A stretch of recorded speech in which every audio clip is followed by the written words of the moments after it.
और चूंकि आपने निषाद समुदाय की बात की है, तो अब क्योंकि आप पॉलिटिकली आप अंदर इस सवाल में मुझे आपको ले जाना पड़ेगा। आपने विधानसभा में कहा था कि ओबीसी आरक्षण को काट करके आपके लिए भी आरक्षण निकलना चाहिए निषाद समुदाय के लिए, यानी एससी एसटी में आपको लाया जाए। आपको नहीं लगता कि अखिलेश यादव को इससे दिक्कत हो जाएगी उत्तर प्रदेश में, और ये चुनौतीपूर्ण आपके लिए हो जाएगा शायद? देखिए, राजनीति एक चुनौती है, उसे स्वीकार करना पड़ेगा।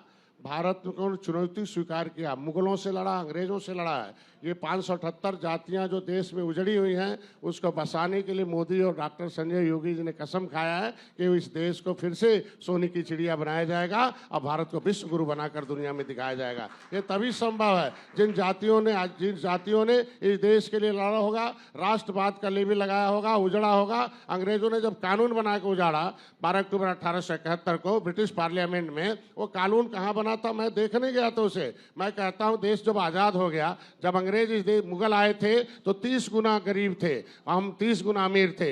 1 रुपए का बिस्कुट खाने के लिए मुगलों को 30 जो है रियाल देना पड़ता था। जब अंग्रेज आए थे तो 20 गुना गरीब थे, 1 रुपए का बिस्कुट $20 20 पाउंड में खाते थे। अभी मैं जब देश से भागना पड़ा अंग्रेजों को तो $1 1 रुपए के बराबर था। अभी मैं इंग्लैंड गया था, पता चला कि वहाँ 1 रुपए का 1 पाउंड लेने के लिए हमें 100 रुपया देना पड़ता था। इसके मतलब वो 100 गुना अमीर हो गया, हम 100 गुना गरीब हो गए। इसके मतलब हम कांग्रेस का बटन दबाकर इस देश का रुपया इंग्लैंड भेज दिया।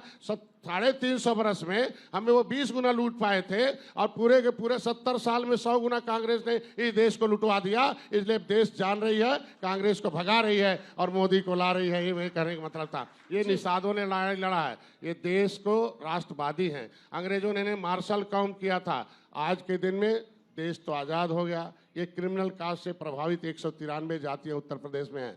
पहला कमीशन अंथा सेमेन एंड गैर criminal types act inquiry committee 1949-50 बना है। वो कब लागू होगा? मैं कहता हूँ देश को आज़ाद कराने वाली जातियों के बारे में लिखा जब पटेल ने अपने अध्यक्षता में जब जेल गए तो उन्होंने भाई क्यों जेल में बंद हो? वो गृह मंत्री उन्होंने कहा साहब जाति के नाते जेल में बंद है, हम अंग्रेजों के लड़ने के नाते जेल में बंद है। अगर उनको छोड़ दिया तो उनके बच्चों को, उनके भविष्य को बनाने का काम सरकार का है। मैं कहता हूँ हम अंथा समय एंगार में इन जातियों को 74 प्रकार की व्यवस्था देने की गई है। इन्हें शिक्षा, रोजगार, स्वास्थ्य सब है। हम कहते हैं 1931 में जब जनगणना हुई, पहली जनगणना 1931 में, सेकंड इंडिया एक्ट आया 1935-36 में, जब अनुसूचित जाति एक्ट बन गया, मतलब नीचे सूचित मतलब सूचित किया जाएगा इन जातियों को, उसमें लिखा गया उस एक्ट में कि जो सोशली एजुकेशनली इकोनॉमिकली बैकवर्डनेस होगा due to the custom of historical untouchability की वजह से, ऐसी जातियों की सूची बन गई। हम 1931 में गिन गए, 1941 में गिन गए, देश आज़ाद हो गया 1947 में। हमारा अपराध इतना था, देश को आज़ाद कराने के नाते, क्रिमिनल कास्ट घोषित होने के नाते देश तो 1947 में आज़ाद हो गया, लेकिन हम 1952 तक 31 अगस्त 1952 तक जेलों में थे। 5 साल 16 दिन हम जेल में बंद रहे हों तो क्या हमारा हिस्सा लूट लेंगे क्या? हम कहते हैं हमारा हिस्सा कहाँ गया? बहुत बड़ा कहानी किस्सा कहाँ गया हमारा हिस्सा, ये प्रदेश और देश पूछ रहा। मैं इतने कह रहा हूँ कि जब संविधान बन गया तो संविधान तो ऐसे सो के उठे, संविधान सभा में बना है और संविधान सभा में सभी राज्य सरकारों से नोटिफिकेशन मंगाया गया है, प्रस्ताव मंगाया गया था, चर्चा होती थी। चर्चा होने के बाद उत्तर प्रदेश में 66 समूह बना, 66 समूह, लेदरमैन, वाशरमैन, फिशरमैन सहित, और वो समूह बना।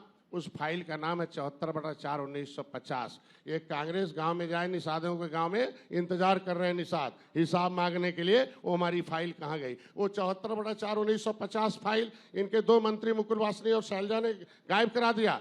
संविधान की आत्मा है, उसके आधार पर अनुसूचित जात आरक्षण बना हुआ है। वो फाइल गायब कराने वाले 2 मंत्रियों के खिलाफ नई दिल्ली में संसद भवन मार थाने मुकदमा लिखा दिया है। ये संविधान लेके जो घूम रहे हैं ना, ये समाज पूछेगा, गांव में जाएं वोट मांगने तब बताएं। मैं एक लाइन और रह गया, उसको पूरा कर दूं कि जब संविधान बन गया उनमें लेदरमैन, वाशरमैन, फिशरमैन, तो ये केवल लेदरमैन के लिए काम करने के लिए जगजीवन राम आ गए, अंबेडकर को खत्म करने के लिए, अंबेडकर को काउंटर करने के लिए जगजीवन राम को बुलाया गया, और जगजीवन राम के सहारे सारे जितने आरक्षण थे वो एक कास्ट को दे दिया। सामाजिक न्याय समिति का रिपोर्ट क्या कहती है कि भाई अपनी संख्या से लेदरमैन उत्तर प्रदेश में 100 गुना ज्यादा नौकरियों पर कब्जा किया है। खाली और जातियों का और बिरादरी का हिस्सा कब्जा कराने के लिए मैं कह रहा हूं कि 9% हिस्सा हमारा नाम ओबीसी में क्यों डाला गया? ये गलत है। मेरे कहने का मतलब जो गलत है उसे सुधार होना चाहिए। बिल्कुल, और संविधान पे दिल्ली के जो संविधान है 1950 में संविधान जो लागू हुआ उसमें 66 समूह सुरक्षित है। जी। दिल्ली से रामचरित्र निषाद उत्तर प्रदेश से मछली शहर से चुनाव लड़ने जाते हैं। जमुना इस पार निषाद सुरक्षित है, जमुना उस पार उत्तर प्रदेश में असुरक्षित रहेगा। ये कैसा कानून भाई? तो इसीलिए मैं कह रहा था कि 1994 में जो उत्तर प्रदेश में ओबीसी का गजट हुआ उसमें हमको ओबीसी में डाल दिया गया। तुरैया ओबीसी में भी है, तुरैया एससी में ओबीसी में डाल दिया, केवट मल्लाह को ओबीसी में डाल दिया। तो मैं कह रहा हूं कि जब मैं रेल रोका, उत्तर प्रदेश में सपा को रोका, 1 साल पूरे देश में रोका, रेल आंदोलन किया, चलने नहीं दिया समाजवादी पार्टी की सरकार को, और किसी गांव में नेता घुस नहीं पाते थे। निषाद 18% हैं आज के दिन में नदियों के किनारे। और शायद यही वजह है संजय जी कि आप कह रहे हैं कि 27 में भी आप बहुत जरूरी है।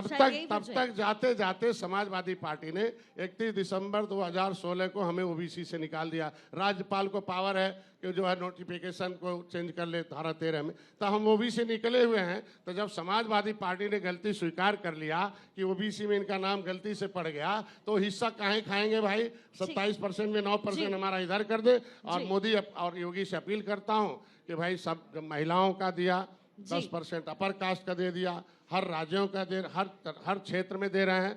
तो ये गंगा पुत्रों का नाम हमेशा योगी मोदी जी लेते हैं। जय निषाद राज का नारा भी लगाते हैं और निषाद सहारा भी हैं। और उत्तर प्रदेश में दोबारा 37 बरस में 37 में साइकिल आएगी, हाथी आएगी, हाथी हटेगी, साइकिल आएगी। लेकिन जब से निषाद कमल के साथ आ गए, कहना अब साइकिल हाथी पंजा नहीं आएगा, केवल कमल आएगा उत्तर प्रदेश में। योगी मोदी आएंगे, शुभकामनाएं आपको संजय जी। और इसीलिए आप शायद कह भी रहे थे कि 27 में आप जरूरी है। बहुत बहुत आपको शुभकामनाएं। और जिस विजन के साथ आप चल रहे हैं और जो आप मांगे जो आपने रखी है, हम उम्मीद करते हैं कि जरूर पूरा होगा। बहुत शुक्रिया आपका हमसे बातचीत करने के लिए। Thank you. बहुत बहुत धन्यवाद आपका।